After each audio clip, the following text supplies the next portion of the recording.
Welcome to this explainer. Today, we are unpacking a really massive systemic shift, something we're calling the instupidfication of American education. We're going to look at exactly how the United States somehow turned its public schools into this heavily bureaucratic marketplace, right while countries like Finland and Sweden deliberately built these amazing human-centered systems. The contrast is absolutely stark, and honestly, the data we're going to look at is incredibly revealing.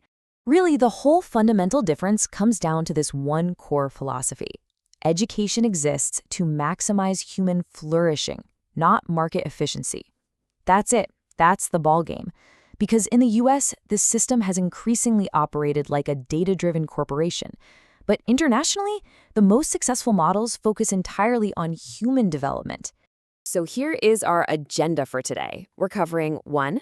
The great funding paradox. 2. Bureaucracy over the classroom. 3. The top-down reform machine. 4. The Scandinavian alternative. And finally, 5. A blueprint for change. All right, let's jump right into section 1, the great funding paradox. Now, the most common defense you'll hear about the American system is that the U.S. spends a massive amount of money on education. And hey, in raw numbers, that's true. It averages roughly $17,600 per pupil. But you know what? That average masks a really grotesque inequality.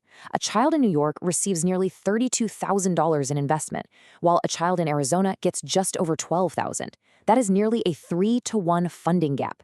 Yet somehow, despite all that money, teachers across the board are still literally forced to buy their own classroom supplies.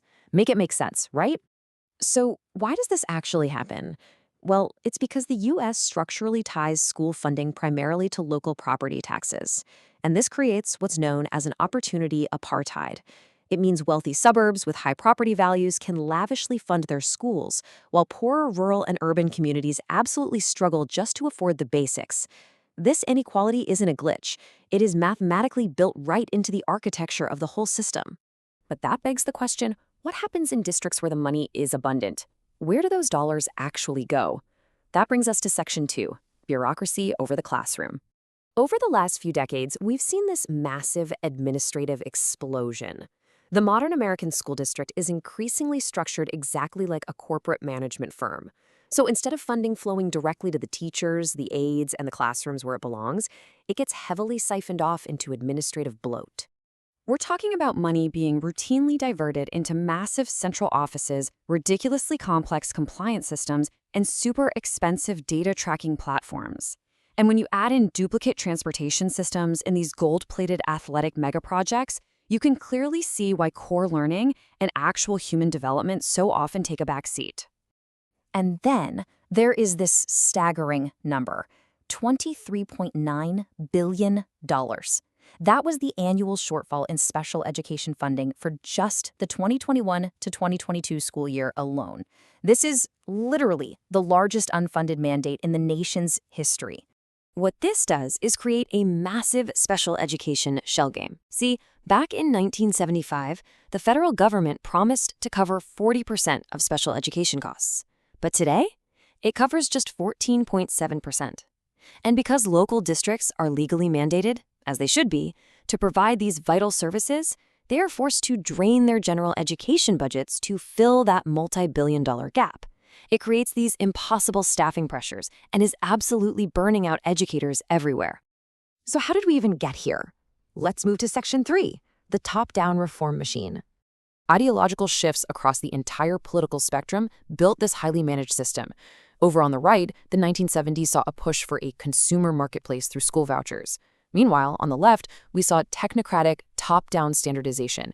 Think of the Gates Foundation-funded Common Core back in 2009. Now, both of these approaches, despite having totally differing ideologies, did the exact same thing. They systematically stripped autonomy away from the educators who were actually in the classroom. Driven really heavily by billionaire philanthropy and management consultants, the system adopted this seductive yet deeply, deeply flawed assumption.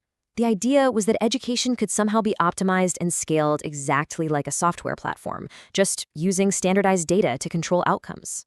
But treating children like economic units and data points?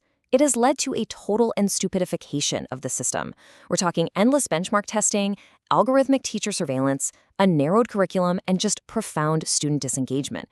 It's so ironic because the classroom became significantly less human precisely at the moment when students needed connection the most. But you know what? It really doesn't have to be this way. Let's dive into Section 4, the Scandinavian alternative. The contrast in core philosophies here is practically night and day. The US model is totally obsessed with measurement, data compliance, and market efficiency. But the Scandinavian model, the one used in places like Finland and Sweden, that is built on high trust, teacher autonomy, and genuine human-centered design. Let's look at where education actually begins. Sweden offers 480 days of paid parental leave. The US, it guarantees zero.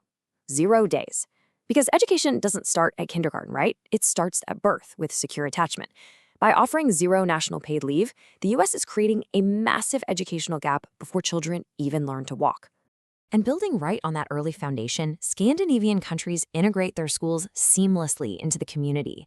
They invest in universal early childhood education, and they actually trust their highly trained teachers to do their jobs with very minimal standardized testing.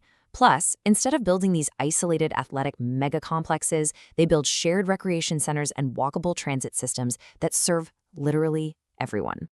So the good news is we know exactly what works, which brings us to our final section. Section 5, a blueprint for change. We could legitimately transform schools tomorrow by applying these straightforward, proven reforms. Here's the plan. First, guarantee paid leave and universal pre-K.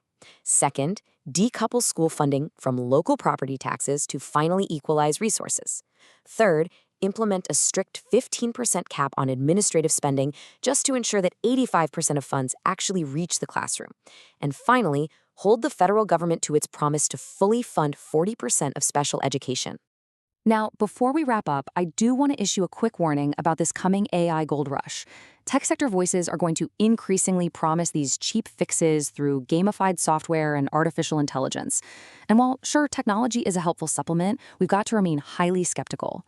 Children absolutely require human relationships, secure attachment, and play. Software simply cannot replace the deeply human work of development.